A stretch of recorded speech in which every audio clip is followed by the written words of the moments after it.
So welcome to everybody. एक बार फिर से सभी लोगों का ये स्कूल पे स्वागत है। तो बहुत दिनों से उम्मीद कर रहे होंगे कि हमारे कोर्सेज के वीडियो बहुत दिनों से नहीं आ रहे हैं, लेकिन भैया अब हमारा वीडियो जो है प्रॉपर तरीके से चलेगा। तो देर नहीं होना है, अब अपने कोर्सेज को आगे बढ़ाते हैं हम लोग। इस बार हमारा जो कोर्स है बच्चों, इस बार हमारा कोर्स जो है पार्ट वाइज है, ताकि आपको पढ़ने में भी आसानी हो और ताकि टॉपिक भी क्लियर हो, और एक से एक दनादन सेशन भी आपके लिए यहाँ पर मैं लाते रहूँगा। इतना ही नहीं, इस बार मैं आपको इस सेशन में एक चीज़ और भी नया रिवील करने जा रहा हूँ कि जैसे हमारा कोर्स कंप्लीट होगा ना, तो उसके बाद आपको पूरे 8 क्लास का मैं एक ग्लोसरी भी प्रोवाइड करूंगा, ताकि इंपॉर्टेंट टर्म्स आपको एकदम छू मंतर की तरह याद हो जाए। तो बच्चों देर मत करो, जिन्होंने अभी तक पहले चैनल को सब्सक्राइब नहीं किया है, यूट्यूब पर जाकर ये स्कूल को सब्सक्राइब करो, हमारे ऐप्स को डाउनलोड करो, गूगल प्ले स्टोर पर ये अवेलेबल है। और उतना ही नहीं, बल्कि अगर तुमने मेरे कोर्सेज को फॉलो नहीं किया है भैया, तो जल्दी से फॉलो कर लो, क्योंकि मैं बहुत सारी चीज़ों लाने वाला हूं। From zero to from hero हमारा कोर्स जो है, यानी कि फाउंडेशन लेवल से लेकर एकदम हायर लेवल तक। तो चलो आगे बढ़ते हैं अपने कोर्सेज को लेते हुए। तो देखो सबसे इंपॉर्टेंट क्या है कि देखो आज हमारा टॉपिक क्या है, हमारा टॉपिक है कंबसन, और है हमारा टॉपिक कंबसन के साथ फ्लेम।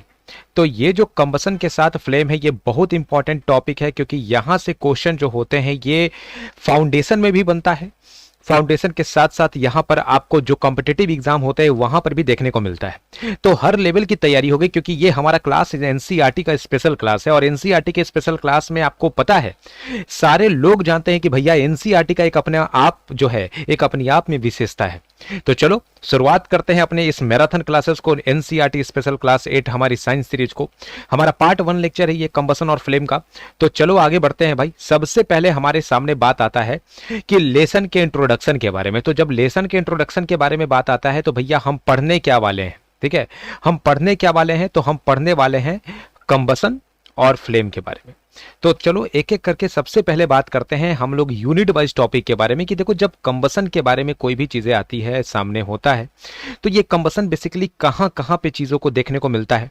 देखो हम लोग को पता है कि हम लोग डिफरेंट काइंड ऑफ फ्यूल्स जो होता है, हम लोग डिफरेंट पर्पस के लिए यूज करते हैं, और हमारा डोमेस्टिक पर्पस भी अलग होता है ना। जैसे पर्पस वैसे हमारा यूज, है ना, और जैसा यूज उसके अकॉर्डिंग हमारा कंजप्शन, है ना। जैसे बात कर लो इंडस्ट्री सेक्टर से लेकर, अगर बात करते हैं ऑटोमोबाइल्स को चलाने के लिए, है ना, अगर बात करते हैं काऊ डंग के बारे में, या बात करते हैं वुड के बारे में, चारकोल के बारे में, कोल के बारे में, petrol, diesel, compressed natural gas जिसको आप लोग बहुत अच्छे तरीके से जानते हैं सीएनजी के रूप में, तो हर तरह से हम लोग यहाँ पर एक कंबसन के फॉर्म का यूज करते हैं। अब कंबसन बेसिकली होता क्या है ना, कंबसन जो भी चीजें जलती हैं, तो क्या हम उसे कंबसन बोल सकते हैं। तो आइए हम लोग थोड़ा सा प्रॉपर डिफिनीशन में चलेंगे, प्रॉपर डिफिनीशन में चलेंगे कि देखो भाई सबसे पहले इंपॉर्टेंट क्या है कि अगर तुम केमिस्ट्री पढ़ रहे हो तो एक बात जानकर चलो कि देखो कंबसन को तुम अलग अलग नजरिए से देखो। जब केमिस्ट्री की तरफ से तुम देख रहे हो तो वहां पर कंबसन जो है थोड़ा केमिकल चेंजेस की तरफ मूव करता है ना। जैसे ये एक केमिकल रिएक्शन है ना, और ये एक ऐसा केमिकल रिएक्शन है जिसमें हिट जो होता है एम्पल अमाउंट में रिलीज किया जाता है कोई भी मटेरियल के द्वारा, है ना। और ये रिलीज कब होता है, अगर कोई भी मटेरियल अगर ऑक्सीजन के साथ अगर रिएक्ट करता है, तो ये क्या करता है, कहीं ना कहीं हिट प्रोड्यूस करता है। एक एक्सोथर्मिक रिएक्शन होता है जिसमें एनर्जी का रिलीज जो होता है काफी बेहतर तरीके से होता है ना। और सबसे इंपॉर्टेंट चीजें क्या है कि कंबसन को सपोर्ट करने वाला जो भी एलिमेंट्स है, जो भी यहां पर चीजें हैं, जो भी यहां पर सब्सटेंस है, जो भी मटेरियल है, अगर कोई भी कंबसन को अगर सपोर्ट करता है तो उसको बोलते हैं क्या, कंबस्टिबल सब्सटेंसेस, है ना। तो कंबस्टिबल सब्सटेंसेस क्या होते हैं, जो कंबसन को बेसिकली क्या करते हैं, सपोर्ट करते हैं, है ना। तो ये हमारा यहां पर क्या होता है, कंबस्टिबल सब्सटेंसेस, जिसको हम लोग पॉपुलरली नोट क्या बोलते हैं, फ्यूल के नाम से भी जानते हैं, है ना। जैसे पेट्रोल को जानते हैं, डीजल को जानते हैं, बहुत सारे फ्यूल जो होते हैं अलग अलग फॉर्म में होते हैं, कुछ सॉलिड के फॉर्म में होते हैं, कुछ लिक्विड के फॉर्म में होते हैं, और भैया कुछ गैस के भी फॉर्म में होते हैं, है ना। बात कर लेते हैं, है ना, कि अगर बात करते हैं कि कंडीशंस क्या है, तो अगर एक लाइट की बात की जाए, तो लाइट अगर बात करते हैं, अगर लाइट अगर पूरी तरह से अगर ऑफ होता है कंबशन के टाइम में, तो एक फ्लेम और ग्लो दोनों की तरह से ट्रीट होता है। देखो हमेशा जब क्वेश्चंस आते हैं तो एक बात ध्यान में रखना कि क्वेश्चन को पढ़ने के लिए तुम्हें दो तीन चीजों को कंसेप्ट समझना जरूरी है। एक देखो बात क्या होता है, एक एमसीक्यू टाइप का क्वेश्चन तुमसे बनना है ना। अगर एमसीक्यू अगर क्वेश्चन की बात करेंगे तो कॉम्पिटिटिव एग्जाम अगर जो लोग दे रहे हैं, तो आपको पता है कि भैया एमसीक्यू का क्वेश्चन जो बनता है एनसीईआरटी से बनता है, और अगर थोड़ा सा भी अगर लापरवाही कर दिया जाए तो ये एमसीक्यू के क्वेश्चन गलत हो जाते हैं। फाउंडेशन के पॉइंट ऑफ व्यू से बात करेंगे तो यहां पर आपको टॉपिक का नाम, टॉपिक का डिफिनेशन, टॉपिक का एग्जांपल ये पता होना चाहिए। इसके बाद एप्लीकेशन बेस्ड क्वेश्चन भी आज के डेट में बहुत ज्यादा आता है।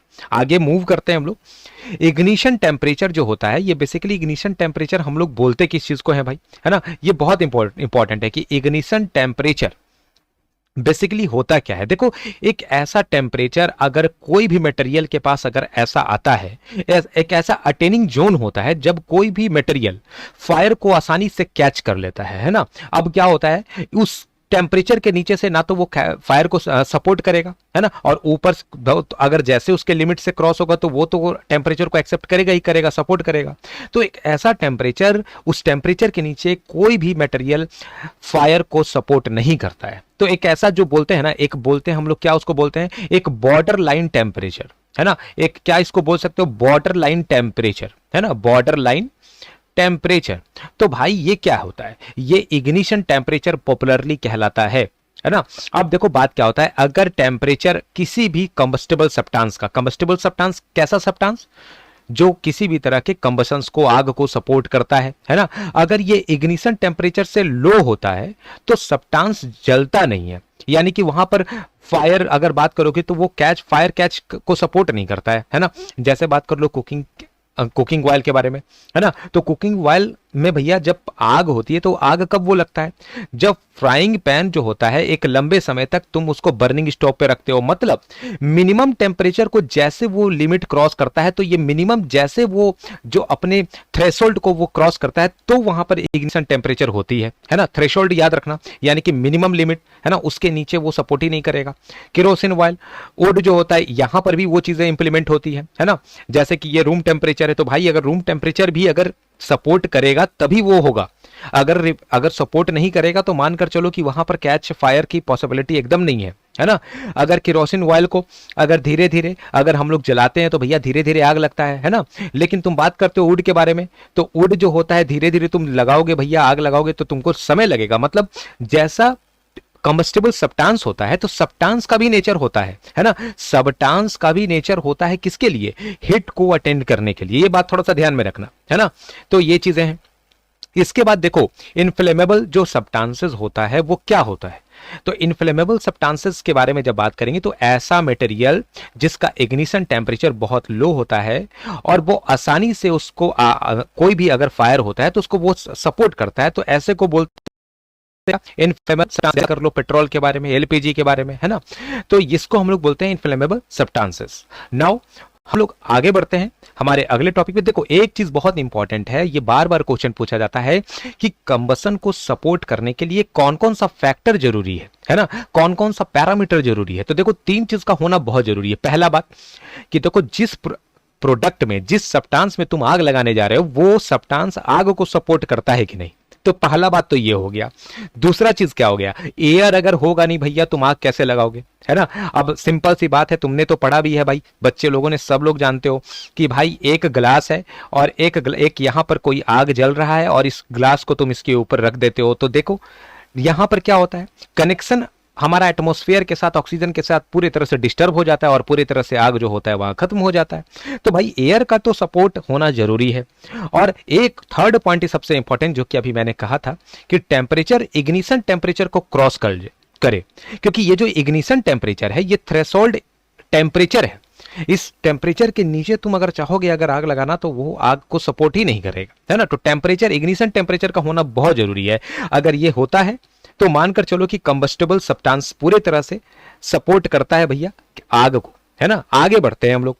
देखो सबसे इंपॉर्टेंट एक चीज क्या आता है हमारे सामने कि कौन कौन सा मेजर हम लोग यूज करते हैं, है ना, कौन सा मेजर यूज करते हैं किस चीज के बारे में, आग को कंट्रोल करने के लिए, है ना। तो देखो सबसे मोस्ट कॉमन क्या होता है भाई, सबको पता है, फायर ब्रिगेड स्टेशंस, है ना। अब देखो फायर ब्रिगेड जो होता है, तुमने देखा है कि भैया शहर गांव में कहीं पर भी आग ऑफिस वगैरह में लगती है तो ये क्या होता है, ये तुरंत ये जो दमकल होते हैं ये भागते हैं और एकदम अफेक्टेड एरिया में क्या करते हैं, वो पूरी तरह से पानी का छिड़काव कर देते हैं, है ना। अब होता क्या है कि ये जो पानी होता है, ये जो टेम्परेचर होता है, इस टेम्परेचर को पूरे तरह से नीचे करता है। और कौन सा टेम्परेचर, जो इग्निशन टेम्परेचर है। देखो मैंने बोला क्या है, ये थ्रेशोल्ड टेम्परेचर है, जिसको बोलते हो इग्निशन टेम्परेचर।